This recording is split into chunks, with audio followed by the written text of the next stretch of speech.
மதனாங்கி பவழமே பவழமே என் இதய கீதமே நான்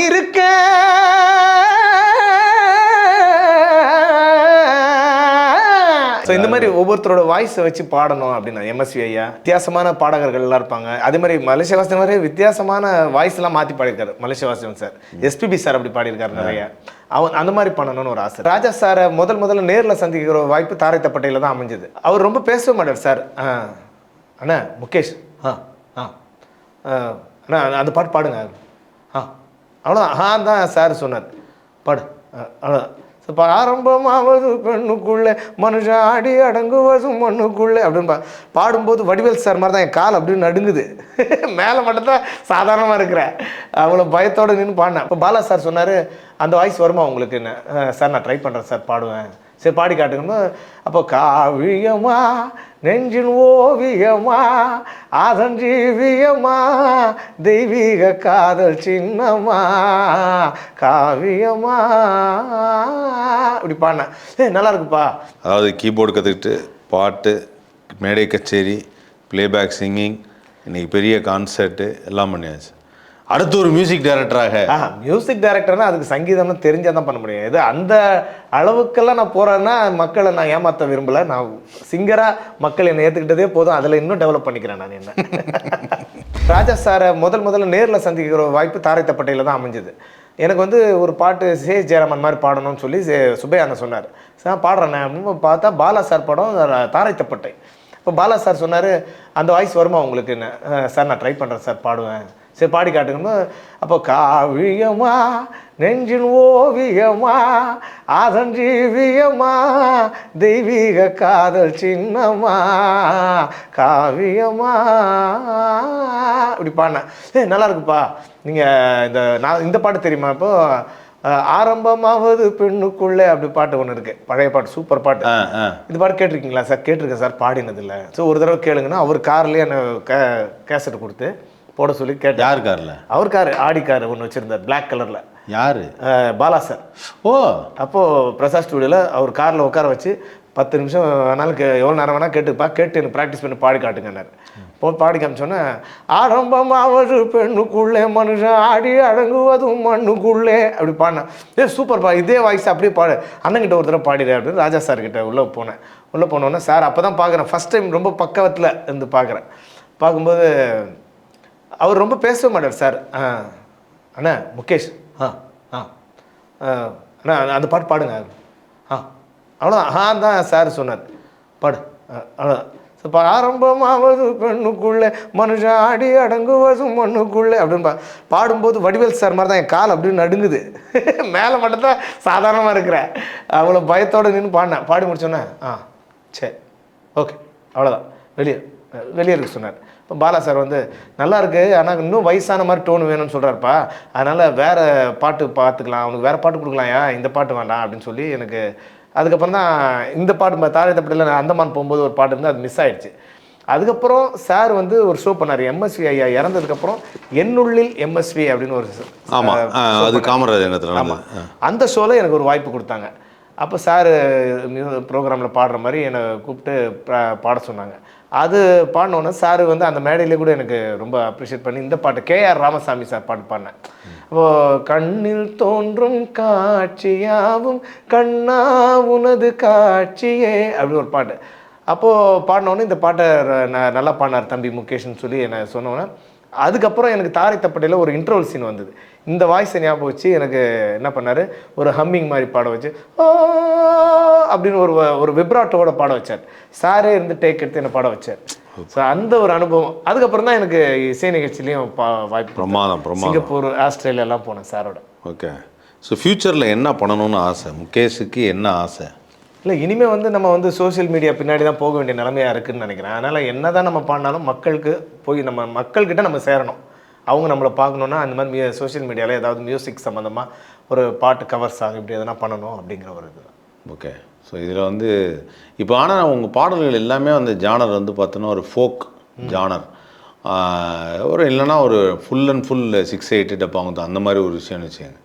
வெஸ்டர்னில் எந்த ஜானரில் இது வரைக்கும் பாடலை, அது மாதிரி ஏதாவது பாட்டு கிடைக்கணும் அப்படின்னு சொல்லி. இல்லை எந்த ஜானரில் பாட சில சிங்கர்ஸ் வந்து சொல்லுவாங்கள்ல, எனக்கு வந்து சில மியூசிக்லாம் பயங்கர இன்ஸ்பிரேஷனு, அந்த மாதிரி ஒரு பாட்டு நான் பாடணும் அப்படின்லாம் சொல்லுவாங்கள்ல, அந்த மாதிரி வேறு ஏதாவது சிங்கர்ஸ் வேறு ஏதாவது பாட்டு கூட இருக்கலாம். அந்த மாதிரி இல்லை எனக்கு பொறுத்த வரைக்கும் ஃபோக்கு ரொம்ப பர்ஃபெக்டாக இருக்குன்னு சொல்லுவாங்க மியூசிக் டைரக்டர்ஸ் சொல்கிறது தான். அதுக்கப்புறம் வந்து மெலடியும் அழகெல்லாம் எனக்கு ஹரி சார் ரொம்ப நல்லா இருந்ததுன்னு தான் சொன்னார். வெஸ்டர்ன் வந்து எனக்கு அவ்வளோவா சூட் ஆகாது, ரொம்ப ரொம்ப அது அந்த ஸ்டைல் ரொம்ப அவ்வளோவா பாடுவேன், அவ்வளோவா செட் ஆகாது. ஃபோக்கு மெலடி கர்நாடிக் ஸ்டைல்லாம் கொஞ்சம் பாடியிருக்கேன் நான். பட் இருந்தாலும் வெஸ்டர்ன் சில பாட்டு பாடியிருக்கேன். ஆனால் எனக்கே தெரியும் எனக்கு இதை விட இந்த 3 ஜேனர் ரொம்ப நல்லாயிருக்கும். என்ன பாட்டு வெஸ்டர்னில்? வெஸ்டர்னில் வந்து இந்த பாட்டு ஒரு தடவை மிஸ்டர் சந்திரமௌலின்ட்டு சாம் சிஎஸ் மியூசிக்கில் பாடினேன். ஓகே. அந்த பாட்டு எனக்கு ஞாபகம் இல்லை, பட் ஃபுல்லாக வெஸ்டர்ன் ஸ்டைலில் தான். ஃபுல்லாக வெஸ்டர்ன் ஸ்டைலில். Okay, super. ஸோ பரவாயில்ல, ஒரு பெரிய ட்ராவல் தான். சிறு வயதில் ஒரு கீபோர்டு கற்றுக்க போய் அதுக்கப்புறம் வந்து கீபோர்டு பாதி கற்றுக்கிட்டு அதுக்கப்புறம் பாட ஆரம்பித்து அதுக்கப்புறம் ராஜகீதங்கள், அப்துல் ஹமீத் சாரோட அறிமுகம், ஏஆர் ரஹ்மான் சார் மூலிமா, அதுக்கப்புறம் பல இசை கச்சேரிகள், பல வெளிநாடுகள் சுற்றுப்பயணங்கள், ரொம்ப சிறப்பான. இதுக்கு உள்ளத்தில் நல்ல உள்ளம் மட்டும் இல்லை, பிளேபேக் சிங்கருங்கிற ஒரு இதுவும், அதுக்கு எனக்கு மியூசிக் சான்ஸ் கொடுத்த பிளேபேக் சிங்கர் மியூசிக் டைரக்டர்ஸுக்கு தான் கண்டிப்பாக உண்மையிலே நல்ல நல்ல மியூசிக் டைரக்டர்ஸ்ட்டு நீங்கள் எல்லாமே எனக்கு வாய்ப்பு எல்லாத்துலேயும் வரும். ஆல்மோஸ்ட் வந்து ரஹ்மான் சார், ராஜா சார், அதுக்கப்புறம் யுவன் சங்கர் சார், தேவிஸ்ரீ பிரசாத், அப்புறம் வித்யாசாகர் சார், ஸ்ரீகாந்த் தேவா, சிற்பி சார், நிறைய எல்லாருமே எனக்கு வாய்ப்பு கொடுத்தாங்க. ஓகே. சிற்பி சார் என்ன பாட்டு? சிற்பி சாருக்கு வந்து அந்த ரகசியமானது காதல் அந்த படம், சினிமாக்காரன் நினைக்கிறேன் படம் பேர், கோடம்பாக்கம். சாரி, கோடம்பாக்கம். அந்த பாட்டு பாடுனீங்களா? அதை பாடினது ஹரிஷ் ராகவன். அதில் ஒரு ஃபாஸ்ட் சாங் வரும், அதான பார்த்தேன். அதான் இல்லை அந்த படம்னு சொல்ல வந்தேன். அந்த படத்தில் இன்னொரு ஃபாஸ்ட் சாங் பாடி. ஓகே. ஓ சூப்பர். ஸோ அது மாதிரி ஒரு ட்ராவல், பெரிய ட்ராவல் தான். ஆமாம். ஸோ இன் ஃபியூச்சரில் வந்து முகேஷை வந்து என்ன மாதிரி நான் பார்க்கலாம்? என்ன மாதிரி பார்க்கலாம்? ஒரு சிங்கிங் பண்ணியாச்சு, அதாவது கீபோர்டு கற்றுக்கிட்டு பாட்டு, மேடை கச்சேரி, பிளேபேக் சிங்கிங், இன்றைக்கி பெரிய கான்சர்ட்டு எல்லாம் பண்ணியாச்சு. அடுத்து ஒரு மியூசிக் டைரக்டராக. மியூசிக் டைரக்டர்னா அதுக்கு சங்கீதம்னு தெரிஞ்சால் தான் பண்ண முடியும். இது அந்த அளவுக்கெல்லாம் நான் போகிறேன்னா மக்களை நான் ஏமாற்ற விரும்பலை. நான் சிங்கராக மக்கள் என்னை ஏற்றுக்கிட்டதே போதும், அதில் இன்னும் டெவலப் பண்ணிக்கிறேன் நான் என்ன. ஓகே, ரொம்ப ரொம்ப சிறப்பு. ரொம்ப நேரம் போனதே தெரியல, ரொம்ப ஜாலியாக இருந்தது. அது ஆக்சுவலாக என்னன்னா அந்த பகிர்ந்துக்கிட்ட விஷயங்கள் இல்லை, அதுக்கு காரணம் வந்து நம்ம ஏற்கனவே நல்ல ஒரு ஃப்ரெண்ட்ஷிப்பாக இருக்கிறதுனால பேசும்போது ஈஸியாக இருக்குது. புதுசாக ஒருத்தராக இருந்தால் எனக்கு பேசும்போது ஈஸியாக இருக்குமா தெரியல. நாங்கள் 2 பேரும் நல்ல ஃப்ரெண்ட்ஸ் அப்படிங்கிறதுனால நிறைய விஷயங்களை ஷேர் பண்ணிக்கிட்டோம். நிறைய அவரோடவே ட்ராவல் பண்ணியிருக்கேன் நிறைய. அதெல்லாம் நான் இதே சொன்னால் நல்லா இருக்காது. இவரே இன்டர்வியூ எடுக்கும்போது இவரை பற்றியே நான் சொல்ல முடியாது. ஆனால் ரொம்ப ஜாலியாக இருக்கும். அதை பற்றி இவர் அடுத்த மேடையில் சொல்லுவார். ஜாலியாக இருக்கும். இவரோட ஷோவே நான் பாடியிருக்கேன், ஆதவன் பாஸ் பேண்ட் அப்படின்ட்டு. ரொம்ப ஜாலியாக இருக்கும். எந்த ஒரு பாதி பாட்டுக்கு மேலே என்னை பாட விட மாட்டார். ஏன்னா அவருக்கு அந்த பாட்டு பிடிக்கும். உடனே பாதி நான் பாடுறேன் அப்படின்னு வந்து ஆசை, அவ்வளோ பிடிக்கும். இதில் நீங்கள் இதை யோசிக்க வேண்டிய விஷயம் என்னென்னா, என்னடா இப்படி பண்ணியிருக்காருன்னா அப்படி கிடையாது. அவரோட வேலையை பாடுறதை தவிர்த்து வேற இருக்கு. ஆனால் பாட்டு தான் அவருக்கு ஃபர்ஸ்ட் பிடிக்கும். அதுதான் அதுவும் எனக்கு ரொம்ப பிடிச்ச அந்த பூவேலையே பூவே நீங்கள் பாடும்போது ரொம்ப பிடிக்கும். ஒத்தடி அவர் சொல்லி அதுவும் சரியான பாட்டு இல்லை. இப்போ அதெல்லாம் வந்து சில பாட்டெலாம் வந்து ஸ்டேஜில் பாடினதே கிடையாது, நான் நிறைய கேட்டதில்லை. அப்போ அந்த ஒத்தடி புன்னகையில் மின்சாரம்லாம் அதெல்லாம் சரியான டூர் போகும்போது சூப்பர் பாட்டு, அற்புதமான பாடம். ஸோ அந்த மாதிரி பாடலாம் பாடும்போது நமக்குள்ளே ஒரு உற்சாகம் வந்தது. அது ஒத்தடியில் ரொம்ப பிடிச்சது என்னன்னா, அந்த ஆரம்பத்தில் அந்த ஃபீமேல் தொகையராவோட ஆரம்பிக்கும்.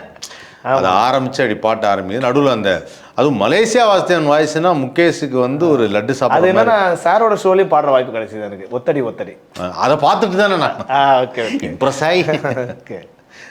ஸோ அதான வெளியில் சொல்கிறாங்களா, மலேசியா வாஸ்தவன் வாய்ஸ்னா முகேஷ், அவர் டிஎம்எஸ் பாடல்கள், அப்புறம் மலேசியாவோட பாடல்கள்னா நீங்கள் ரொம்ப நல்லா இருக்கு சார். எனக்கு பொதுவாக சாரோட ஷோவில் அதிகமாக மலேசியா வாஸ்தவன் சார் பாட்டு தான் நிறைய கொடுப்பாங்க. அவர் டோன் மாற்றி பாடின பாட்டுனா கூட இப்போ ஆனந்த தேன் காட்டு இருக்கு இல்லையா, அது சாரோட ஷோவில் பாடியிருக்கேன். வேற என்ன பாட்டு? இன்னொரு பாட்டு என்ன டோன் மாற்றி இது பாடினேன், மதன மோக ரூப சுந்தரி. இது வந்து இன்டர்நெட்னாலயா? ஆமா, இன்று போய் நாளை வா. இன்று போய் நாளைவா? பாக்யராஜ் சார் படம். மதனாங்கி பவழமே பவழமே என் இதய கீதமே, அந்த பாட்டை பாடினேன். ஓகே. அப்புறம் அதுக்கப்புறம் பூவேளே பூவே, ஒத்தடி ஒத்தடி, கட்ட வண்டி கட்ட வண்டி. கட்ட வண்டி. ஓகே. இன்னொரு பாட்டு இதே மாதிரி ஏதோ ஒரு சிஎஸ் ஜெர்மன் வாய்ஸ்ல ஒன்று வருமே, இதுல அது வந்து இது கன்னிராசிலியா? சுகராகமே, அந்த பாட்டு. ஆமா, அவர் நிறைய சொந்தங்களே சொந்தங்களே சுற்றங்களே சோகம் என்ன சொல்லுங்களே அப்படி ஒரு பாட்டு இருக்கு.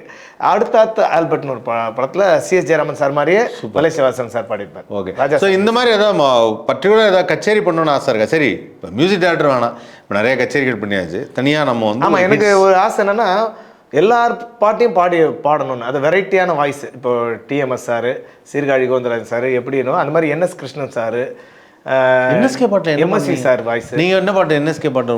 என்எஸ் கிருஷ்ணன் சார் பாட்டு வந்து கண்ணே உன்னை நான் அறியேன் அப்படின்னு பாட்டு இருக்கு. இப்போ சிஎஸ் கிருஷ்ணன் ஒரு பாட்டு சிங்கர் இருக்கார். சிஎஸ் கிருஷ்ணன்,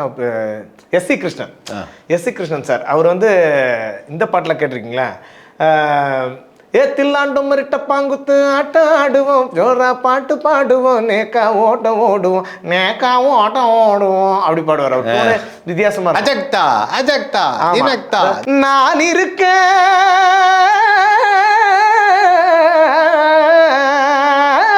இப்படி டோன் இருக்கும் அவருக்கு. ஒரு வித்தியாசமான டோன், செம்மையா இருக்கு. ஆக்சுவலா என்னன்னா உங்கள்கிட்ட எனக்கு ரொம்ப பிடிச்சது என்ன அப்படின்னா, எத்தனையோ பாடல்கள் பாடும், அந்த பாட்டு ஒரிஜினலாக கேட்டதில் அந்த ஒரிஜினாலிட்டி மாறாமல் அதில் வந்து அந்த பிசிறு இல்லாமல் பாடுறதுன்னு ஒன்று இருக்குது. அதுதான் வந்து எல்லா சிங்கர்ஸ்க்கும் முக்கியமான ஒரு விஷயம். அந்த வகையில் வந்து எனக்கு வந்து உங்கள் கூட பயணம் செஞ்சதில் எனக்கு அந்த பாடலாம் லைவாக கேட்கும் போதே ரொம்ப நல்லாயிருக்கும். ஸோ அது எனக்கு ரொம்ப பிடிக்கும். ஸோ இந்த மாதிரி ஒவ்வொருத்தரோட வாய்ஸை வச்சு பாடணும் அப்படின்னா எம்எஸ்வி ஐயா, அப்புறம் வித்தியாசமான பாடகர்கள் எல்லாம் இருப்பாங்க. அதே மாதிரி மலேசியவாசன் மாதிரி வித்தியாசமான வாய்ஸ் எல்லாம் மாற்றி பாடியிருக்காரு மலேசியவாசன் சார். எஸ்பிபி சார் அப்படி பாடியிருக்காரு நிறைய. அந்த மாதிரி பண்ணணும்னு ஒரு ஆசை. அந்த மாதிரி பாடல்கள் சூப்பர், வாழ்த்துக்கள். விரைவில் இன்னும் பெரிய பெரிய உயரத்துக்கு நீங்க போகணும், நிறைய பிளேபேக் சிங்கிங் நிறைய பாடணும். நன்றி. அதுவா நம்ம எல்லாம் பெரிய பெரிய பண்ணணும். ஆமா, எஸ், அதைத்தான் நான் சொல்ல வந்தேன். கச்சேரிகள் போகணும், கச்சேரிகள்ல உங்க பாட்டுல பாதியாவது நான் பாடணும் அப்படின்னு சொல்லி, ஐ மீன் பாட்டுடைய 2ஆம் பாதியை நான் பாடணும். அப்படித்தானப்பா ஒவ்வொரு கட்சியிலையும் நடக்குது. ஸோ அந்த மாதிரி வந்து எனக்கு ரொம்ப ரொம்ப சந்தோஷமாக இருந்தது. ஒரு நெருங்கிய நண்பரை இவ்வளோ நேரம் ரொம்ப அப்படி அளவலாவிட்டு இருந்தோன்னு அந்த மாதிரி நாங்கள் ஜாலியாக பேசிகிட்டு இருந்த விஷயத்த ஓரளவுக்கு தான் சொல்லியிருக்கோம். இன்னும் ஏகப்பட்ட விஷயங்கள் இருக்குது. அந்த நகைச்சுவையான விஷயங்களை நாங்கள் வந்து மீண்டும் பகிர்ந்து கொள்வோம். இது வரைக்கும் தொடர்ந்து எங்களோட நேரத்தை ஸ்பெண்ட் பண்ணதுக்கு ரொம்ப ரொம்ப நன்றி. நன்றி நன்றி நன்றி நன்றி. திரைக்குறள் நேயர்களுக்கும் நன்றி. தொடர்ந்து பாருங்கள், லைக் பண்ணுங்கள், ஷேர் பண்ணுங்கள், சப்ஸ்கிரைப் பண்ணுங்கள்.